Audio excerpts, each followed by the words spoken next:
ficam naquela dúvida. As pessoas procuram aqueles, entre aspas, que são considerados especialistas, que são exatamente os evolucionistas, para perguntar a eles, e aí, como é que foi?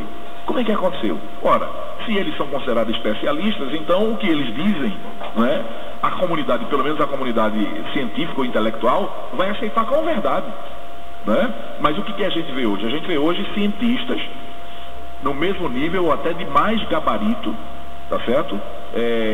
Se contrapondo e mostrando e provando a fragilidade dessa teoria da evolução.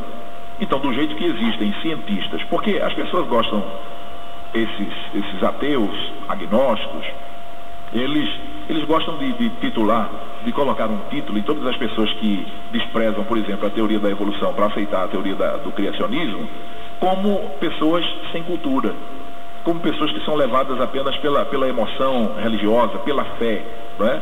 Como se no meio religioso, entre os filhos de Deus, os servos de Deus, não existam pessoas inteligentes também, não existam pessoas cientistas capazes de utilizar a ciência para argumentar a respeito dessa teoria, né? Nós temos, por exemplo, o John McDowell, né, que é Joseph McDowell, que é uma autoridade. Nós temos o próprio Norman Geisler também, que é uma autoridade apologética, na área de apologia, de apologética, e eles defendem com muita veemência o criacionismo, mostrando pela ciência que o evolucionismo ele não se sustenta.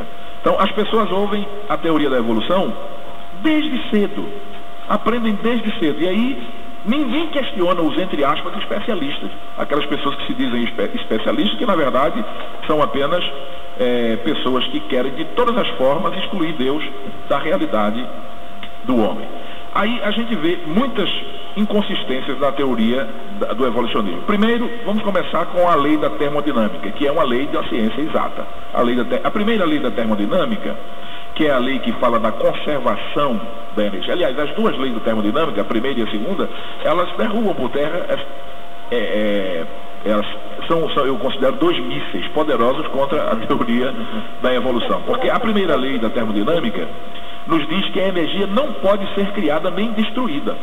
Ela pode adquirir várias formas, ou seja, ela passa de energia utilizável para energia inutilizável, certo? Mas ela nem pode ser criada nem destruída. A primeira lei da termodinâmica diz isso, tá certo? Mas isso aí está na Bíblia. Eu queria pedir, irmão Israel, para o senhor ler aí, 2 de Pedro, capítulo 3, verso 7. 3 e 7, a Bíblia diz: mas os céus e a terra, que agora existem pela mesma palavra, se reservam como tesouro e se guardam para o fogo, até o dia do juízo e da perdição dos homens ímpios. Aí está uma referência, né, que endossa essa teoria, essa lei, chamada lei da termodinâmica 1, que diz que a energia não pode ser criada e nem destruída. Aí vamos para a lei da termodinâmica 2, que é a segunda lei da termodinâmica.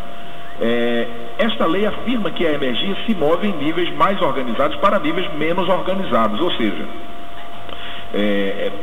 vamos dar um exemplo de um automóvel. Quem tem um automóvel enche o tanque de gasolina para fazer uma viagem. Enquanto tiver gasolina, o carro vai estar andando. Quando a gasolina vai acabando e acabar, o carro vai parar. Então, a segunda lei da termodinâmica quer dizer mais ou menos isso aí, ou seja, a Terra, e isso quer dizer que a Terra teve um princípio, que a Terra teve um início, teve uma criação, não é?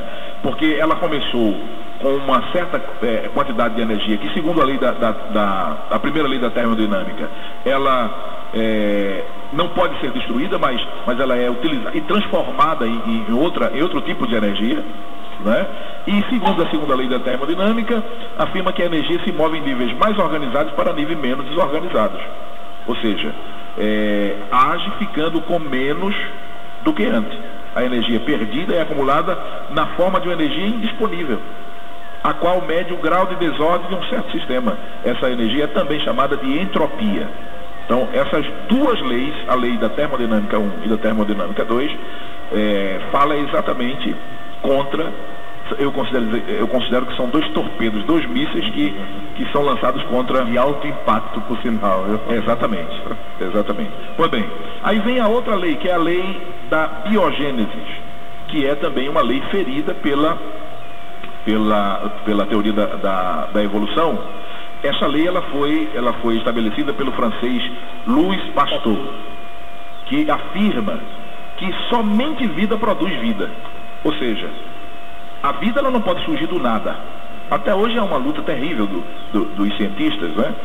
Tentando manipular a vida, né? Essa questão de pesquisa com célula-tronco, embrionária, tudo isso aí não é outra coisa senão uma tentativa de descobrir onde é que está o interruptor, onde é que está o start, não é? Para dar início à vida. Ou seja, o que na verdade o homem tenta é manipular, dizer assim, eu consigo também gerar a vida, produzir a vida. Então ele vai pesquisar em célula-tronco embrionária sob a desculpa de que está fazendo aquilo pensando no bem da humanidade, para conseguir curas fantásticas no futuro, etc, etc. Mas a gente sabe que por trás disso aí há muita gente que está querendo, na verdade, descobrir. Porque onde é que começa a história? Quando há a junção do gameta masculino com o gameta feminino, lá no útero, né, da mãe, e às vezes até provocado isso em laboratório, através de ensaio, de tubos de ensaio e tal. Mas quando junta os dois ali, há a possibilidade, não é, de haver a fecundação. E quando há a fecundação, a partir dali há a vida. Perfeitamente. Não é? Então o médico não consegue startar isso aí. Não é? Ele consegue até manipular gameta masculino, manipular gameta feminino, mas ele não consegue fazer um gameta feminino nem um gameta masculino. Ele não consegue reproduzir isso aí por meios científicos. Então, a lei da biogênese afirma que somente a vida produz a vida. Aí eu pergunto, como é que tudo isso que foi criado, o universo, o próprio homem que é vivo, o ser vivo que tem vida, as células, até os seres unicelulares, como por exemplo a ameba, como é que explica a vida nisso aí? A vida veio o animado veio do inanimado? A vida veio daquilo que não é vivo? Do inanimado? Não pode. Essa lei, a lei da biogênese, diz que somente vida produz vida. Então, esta lei aqui, inclusive a gente vê lá em Gênesis 1, em 26, a gente vê sobre essa verdade, não é? A matéria inanimada não pode produzir matéria animada, ou seja, matéria viva. A evolução diz que pode. 1 em 26 de Gênesis, a Bíblia diz: e disse Deus, façamos o homem à nossa imagem, conforme a nossa semelhança, e domine sobre os peixes do mar, e sobre as aves dos céus, e sobre o gado, e sobre toda a terra, e sobre todo réptil, e o que se move sobre a terra. Aí nós encontramos a narrativa de um ser, do ser soberano, vivo, que tem vida, que é a vida, que é a fonte da vida, tomando a decisão de gerar um ser vivo que é o homem. Né? Então a Bíblia mostra também, apoiando o que a lei da biogênese conseguiu descobrir, não é? Que somente vida produz vida. Um poste, por exemplo, ele não consegue procriar, ter um postezinho, né? Não consegue. Um tijolo não consegue gerar um tijolinho. Uma pedra não consegue gerar uma pedrinha. Isso pode botar ano aí, pode botar milhares, milhões de anos, que o tijolo será sempre tijolo até que ele venha se deteriorar e tornar barro de novo. Perfeito, não é? Pois bem, então nós temos aí temos a questão da lei da causa e efeito, ou a lei da causalidade, né?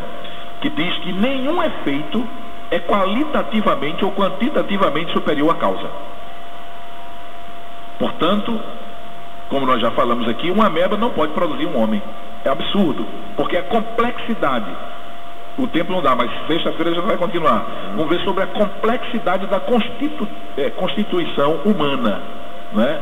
Das células, dos trilhões de células organizadas no nosso corpo, dos órgãos e como ele funciona, do DNA, a complexidade do DNA, do núcleo das células. A gente vai ver tudo isso, como é que funciona. E a gente, é impossível, baseado na lei da causa e efeito, né, achar ou entender que uma ameba um dia era um ser unicelular, de repente foi se transformando, e lá vai 1 milhão de anos, ela já estava uma ameba mais evoluída, 2 milhões de anos ela já, uma amebazinha mais melhorzinha, e foi crescendo, foi evoluindo, até chegar ao homem. Isso é um absurdo, quer dizer, realmente é preciso mais fé para acreditar numa coisa dessa, numa tolice dessa, do que acreditar do que a palavra de Deus diz em Gênesis 1:1. No princípio criou Deus os céus e a terra, e acreditar também no que diz Romanos capítulo 1, verso 20. Muito bem, temos aqui algumas participações dos nossos internautas, e se a gente não conseguir responder hoje, a gente deixa aí para a próxima semana. Anne de Águas Compridas, ela faz uma colocação aqui, pastor Isaac, eu acredito que fomos mal interpretados, pelo menos por ela. Ela coloca: sobre os dinossauros, eles realmente existiram, pois temos a prova de seus esqueletos. Mas como foram extintos, porque não estiveram na arca. E o Leviatã, descrito no livro de Jó, ou Beelmote, né, pode ser um dinossauro? Por favor, esclareça essa dúvida ainda sobre a questão dos dinossauros. Olha, todos nós sabemos que o pecado, ao entrar no mundo, ele trouxe um processo degenerativo para a criação do modo geral, porque a própria Bíblia diz que a criação encontra-se debaixo de maldição. Então, a partir do momento em que o pecado entrou na realidade do mundo, do homem no mundo, o que acontece? Há um processo degenerativo, né? E isso vem sendo acentuado ao longo dos anos, pela atitude irracional do homem.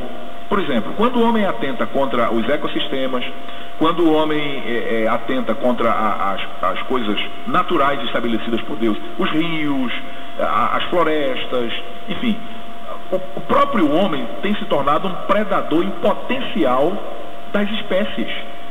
Deus criou muitas espécies, e existem ainda hoje, muitíssimas espécies que estão fadadas à extinção. Então, por que eu não posso acreditar que há 2.000 anos atrás, ou há 4.000 anos atrás, há 3.000 anos atrás, havia animais que hoje não existem? Não há nenhum problema em acreditar nisso, né? E a Bíblia não é um livro de botânica, né, para escrever, catalogar ali todos os animais existentes. Não. Porque não existe, por exemplo, o nome dinossauro, né? A gente não vai dizer que um dinossauro, assim chamado, não existiu numa determinada época. É possível que tanto o dinossauro como outros animais, né, que a gente chamaria de pré-históricos, eles existiram em algum momento e foram... a raça se extinguiu ou pela ação predatória do homem ou pela própria degeneração dos sistemas, dos ecossistemas, que não viabilizaram a permanência daquela espécie, né? Então não há nenhuma incompatibilidade em se acreditar que houve um animal que hoje é chamado de dinossauro, e que aconteceu há centenas de anos atrás, que ele existiu e andou sobre a Terra. Muito bem, então nós queremos agradecer mais uma vez aí aos nossos internautas. Ricardo lá de Petrolina, muito bom e interessante o tema de hoje. Queremos agradecer ao povo de Deus que estão acompanhando aí no Vale do São Francisco pela 106,7 aí em Petrolina. Mandamos saudações ao pastor Elci Ribeiro, gestor daquela filial. Também o Idelan de Juazeiro, na Bahia. Lá eu gostaria de saber se as escolas vão ser fechadas depois dessa lei do governo. Acredito que as escolas não, acho que mais uma proibição sobre esse tema de criacionismo, possivelmente, se for aprovado ainda. Não, na verdade, como nós sabemos, eu digo os crentes de Jesus, aqueles que leem a Bíblia, que conhecem a palavra de Deus, e nós sabemos que a coisa cada vez mais vai estreitando, vai afunilando, porque nós sabemos que quando a igreja sair da terra, o homem do pecado, que é o anticristo, vai assumir, né, aquele período aqui em que ele vai reger as nações. Então tudo caminha para essa realidade, para o homem estar cada vez mais distante de Deus, para o homem se considerar o centro do universo, de todas as coisas, né? E nós, os crentes, precisamos cada vez mais nos aproximar de Deus para logo não vai demorar muito estarmos definitivamente com ele. Em nome de Jesus. Muito bem, tem aqui uma pergunta, a gente não vai responder hoje, na próxima semana. Porque o universo não pode ser a causa de si mesmo, assim como Deus, né? Então, na próxima semana, o pastor Isaac Silva vai responder. Ele quer aqui validar a teoria do Big Bang, né? Vamos estar falando, o pastor vai estar falando, obviamente, sobre isso. Pastor Isaac, muito obrigado mais uma vez pela sua participação. E certamente, se Deus assim permitir, se Jesus não voltar, estaremos de volta aqui na próxima sexta-feira.